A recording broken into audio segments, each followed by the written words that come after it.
Ngayon po mga kabisnes namin minamahal at isang mapagpalang gabi, umaga, tanghali at saka hapon po sa inyong lahat mga kabisnes. Ayun o. Si tatay po malungkot mga kabisnes o.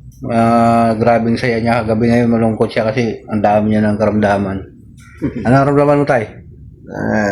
Nagpagmanhid yung mga katawan ko. Ha? Pagmanhid. Pamanig katawan mo?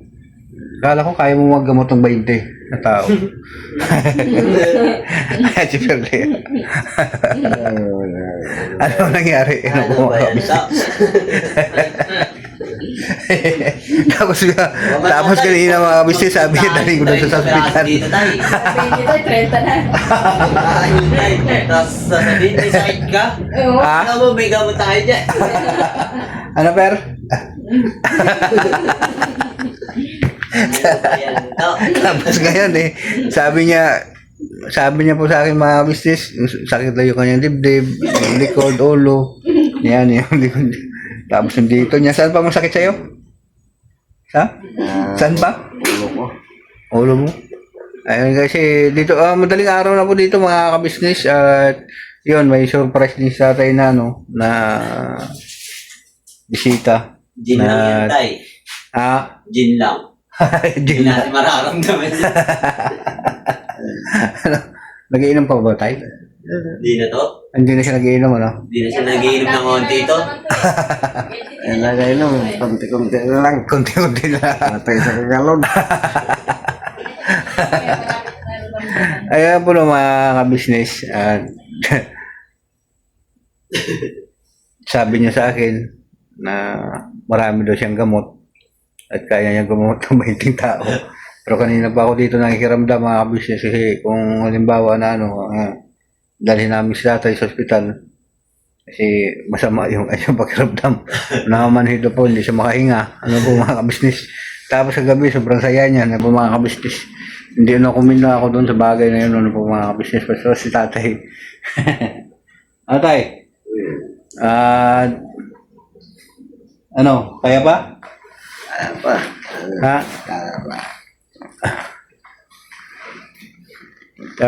Yun nga po no, mga kabisnes, yun yung si kapatid na Kagwang Bay Papaya, dinala din sa hospital kasi may masakit din ang kanyang UTI ang kanyang karamdaman. Ikaw, ano kaya yung karamdaman mo? Bakit may digdig pa, may tiyan pa, may ulo pa? Oh. Ano ang kanyang karamdaman?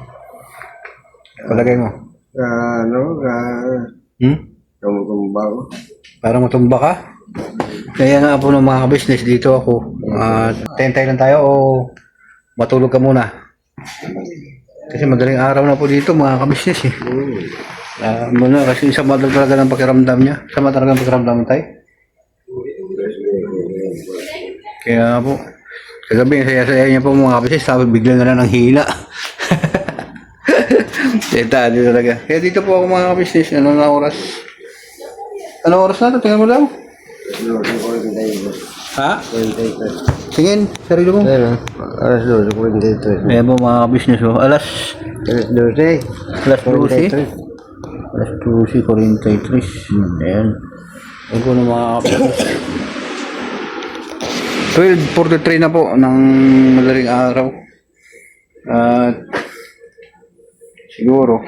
Ano, matulog ka muna. Kasi hintayin tayo natin.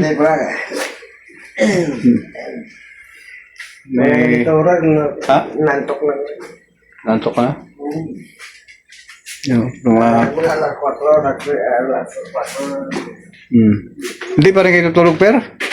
Madaling araw na rin. Ha?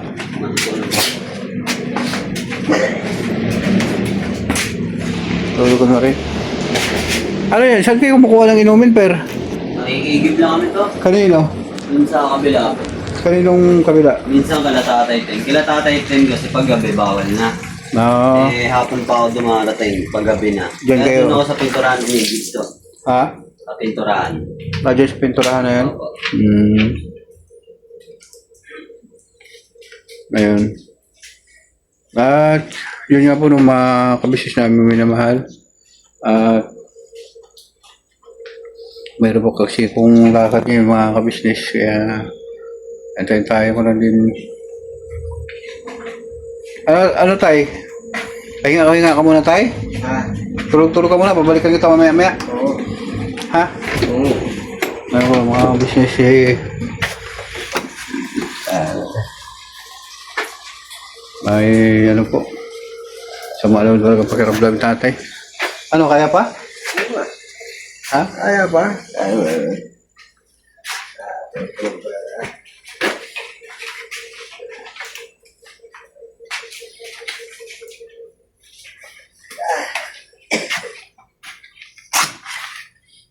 Nandiyan ka matulog. Kasi takot ka na dyan sa ano, sa dito sa kwarto mo na isa dahil di may nagdurokot. Totoo yung sinasabi mo tayo, may dinukot ka? Totoo kaya yun, Jasper? Ito, nagulat ako nung madaling araw, sumigaw siya. Ha? Sumigaw siya. Sabi niya, sino yan? Sino yan? So, walang Oh? sumasagot. Tapos Oh? tinignan namin kinabukasan yung dingding niya. May ano na. May... Nakabuklat na yung plywood. Oh? Hmm. Talaga? Bakit sino kayang dumukot sa kanya, no? Ewan ko lang to. Sa palagay mo tayo, sino dumukot sa'yo tay? Tao tay? Kung babae yun tayo eh. Ha tay? Tay? Palagay mo yung dumukot sa'yo, tao o ano? Tao nga. Ha? Tao. Tao talaga? Oo. Ano po ng mga kabisnes? Pero nakita mo talaga na tao. Oo. Saan siya pumunta? Ito yung pupunta sa ano, sa dito, papunta sa bas. Alin siya dito, Malacate, pupunta po. Ano ng mga kabisnes tayo? Saan siya galing? Dito sa may pintuan, papunta dito sa may ano, bas. Dito yung papunta. Ay, pare. Saan dito po mga kabisnes? Dito na dito siya. Ano mga ko eh. Tapos ano sabi ng tao na yun? Bakit ka dinukot? Ayun, wala naman. Siyempre, ay, sabi ko, sino ka? Sino ka? Hindi ka kaya na naginip tay? Wala man sa gambal, wala man sa gana eh. Pero hindi ka na naginip. At Diyo? Nagigit. Malaki. Nagigit ino rin na mutok na tiyo mo, nagigit. Kaya ibig sabihin, nagising ka pala doon sa time na yun. Oo. Pagka hawak ka ng bunot eh. Ilang tao nakita mo? Siya rin isa. Siya lang isa. Siya rin isa. Sino kaya yung bumunot sa paa mo, ano? Kaya siguro, sumama na naman yung pakiramdam mo. Ayan po, ng mga business. Sa sobrang kaba nung matanda, binunot daw siya sa ano, sa may butas. Kasi itong bahay natin ito, puro butas eh. Ano, per? Yes, per, wala na yata.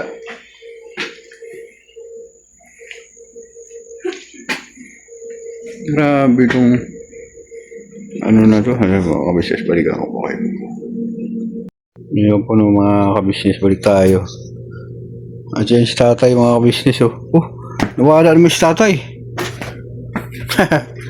Ayan, ang tulog siya. Ayan. Dito po siya mga kabisnes eh. Siya natutulog ba? Mayroon ka pang ano dyan ah.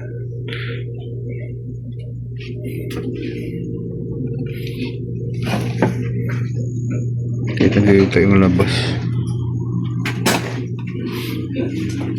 Paano kaya yung ano per? Bakit paano siya dinukot kaya dito? Ewan ko lang to. Kaya siguro nagkaroon na naman ng uli ng karamdaman sa tatay, no? Parang may Ha? nanggugulo sa kanya to. Ha? Parang may nanggugulo sa kanya. Ayaw siya pagpahinga eh, no? Si tatay? Ganon. Ganun din to, minsan ganun. Dati, chewing ko namatay sa kulam. Kulam? Oo to. Yung po ng mga Ang may business. kulam sa kanya, kumpare niya. Balikan ko po kayo mga business. Kaya po ng mga business. Balik tayo. Tay! Dito muna ako tay. Mag-anak muna ako ng ano, tinapay kasi magkakape tayo. Basta tayo muna ako dito, ha? Yan, dito lang. Ngayon po ng mga business, hanap po na tayo ng mabilhan na bikiri, tinapay. Ano po? Dito muna ako tayo ah. Ayan po na mga kabisnes. Oo tayo. Basta tayo mo lang ako dyan. Para makabili pa tayo. Ayan po mga kabisnes. So huwag kayong malis mga papi, mga kabisnes. Balikan ko po kayo. Yung makukulam. Ganun. Tapos kada subo nyo ng kanin, dual niya. Di tumatanggap ng pagkain yung katawan niya. Oh? Kahit tubig, iluluwa niya. Ganun. Tapos dinala ng mama ko sa Bernardino sa may Holy Cross. Mga ano pa lang siya dun to. Isang araw sabi ng tito ko, wala daw siyang sakit. Ba't dinadala daw siya dun? Pero- Ginawa ng chewing ko to, loko-loko rin yung chewing ko to eh. Ginawa ng chewing ko, tumakas sa ospital. Tapos maya may mga dumating na sa amin, barangay. Tumakas daw yung chewing ko dun sa ospital. Hospital. Tapos makalipas 2 araw. Yun. May pumunta manggagamot dun, ginamot siya. Tapos ano nangyari? Ang umano sa kanya, yung kumpare niya. Nagku- Parang nagkaanuan daw sila nun sa inuman. Kulam. Oo. Hindi, nagkaanuan sila sa inuman. Kung ba, nagpayabangan sa trabaho. Ayun, parang naano siguro yung isa na parang napahiya sa Parang mga sa kapatid niya. parang na siya sa inggit gano'n. Napahiya siya, napahiya ng chewing ko. Kaya yun yung ganti sa kanya. Puro uling yun to. Bago siya mamatay, puro uling. Puro uling yung Yung ano niya, dumi. dumi niya.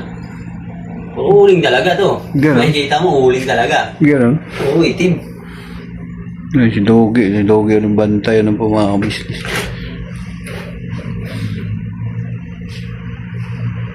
Pero nakakapagtaka, bakit? Sino kaya naman ang lulukot kay Tatay Jesper? Hindi ko lang alam to. Doon kami ni Perlin sa loob. Nagising ako nung kala ko kasi may tao. Kaya ilang araw din na ganun to, may napapansin ako may tao talaga. Oo. Hindi lang ako lumalabas. Gano'n. Kaya kailangan talaga may ilaw sa labas din. Dapat lagyan mo ng ilaw to, pero magkano bang ilaw? Wala naman tayo pang ano to eh. Ha? Wala tayong pang ano. Pang... Sabi ng aso. Naubos sa tayo ng mga business. Talagang dapat talaga mamano sa tayo. Yun o. Manata. Kasi, kaya tingnan mo yung sa tayo, kasi may idlip-idlip muna ako, ano po mga kabisnes. Medyo idlip na tayo. Medyo, mapagod na po mga kabisnes. So,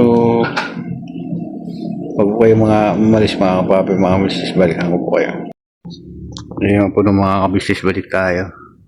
Yung nag-BS po ako ng mga kabisnes. Karugtong na. Yan, paano Ito. Dito muna ako bumili lang Dito. ako kasi maganda yun yun, nag-BS ako mga business. Duty ka ngayon to. Oo, babalik ako lang din sa tatay kasi bibili lang ako ng tinapay ba para mayroon tayong kape para magdamagan man tayo, okay lang. Yun nga po ng mga kabisnes, bibili lang tayo po.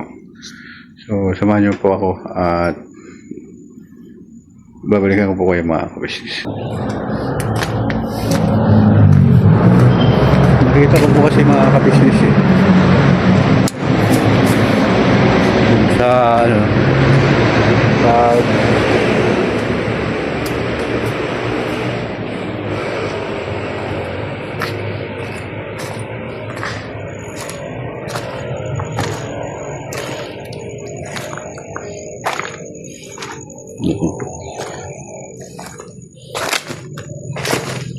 kasi may ilaw doon mga kabisnes, gumanon. May tao nga per ano? Kasi may daanan dun to eh. Bukas na yung mga ano to eh. Ha? Bukas na yung ano dun sa may highway. Oo. Kaya balak namin ni tatay dito, yeyeroan namin to. Pag ganun. Oo. Hindi, napapansin ko talaga gabi-gabi to eh. Gabi-gabi may tao talaga per. Ang ingay na aso nila rito. Ayun. Umingay yung aso rito, kala Kuya Lito. Oo. Ibig sabihin, may tao dito. Dito sa ano na to. Ganun. Pero ano gagawin niyo dyan? Side niyo yan. Ano rin ang mga lamansi mga business. Malaki ng mga bunga. Makakalamansiyan to. Ha? Ngayon nga nagbunga yun. Yung nakaraan Ayun. nagbunga pero hindi lumaki. Oo. Nagtampo yun pag ganun. Kaya kumuha tayo ng 4 na piraso mga business. Ito po mga business. Bang. Malakihan to na kalamansi per. Oo, yun po mga business.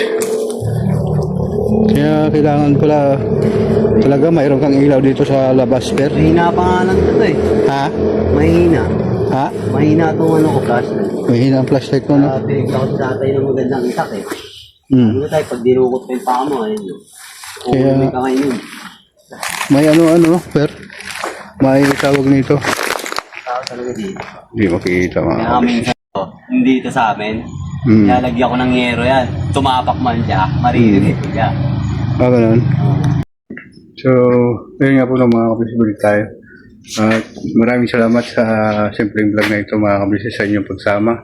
At walang sawang suporta sa Kabisnes Official at sa Papa Dennis TV, Mrs. KB Official at Pamilya Kabisnes.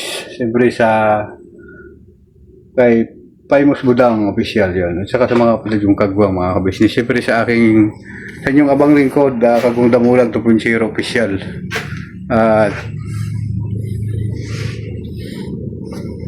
sa aming mga mahal na subscriber dyan sa ibang bansa, sa Luzon, Visayas, Mindanao, ayun. At sa mga kapatid ko, shoutout sa inyo dyan dahil sa Negros, sa Mindanao, sa mga pamangkin ko. At lalo na sa mga kapatid nating mga Muslim sa Mindanao. Yun. Assalamualaikum sa inyo lahat. So, yun nga po ng mga kabisnes. Maraming salamat at dito na lang po ang simpleng vlog nito. Never say goodbye, tomorrow is another day. Garabanat lang po tayo mga kabisnes na minamahal.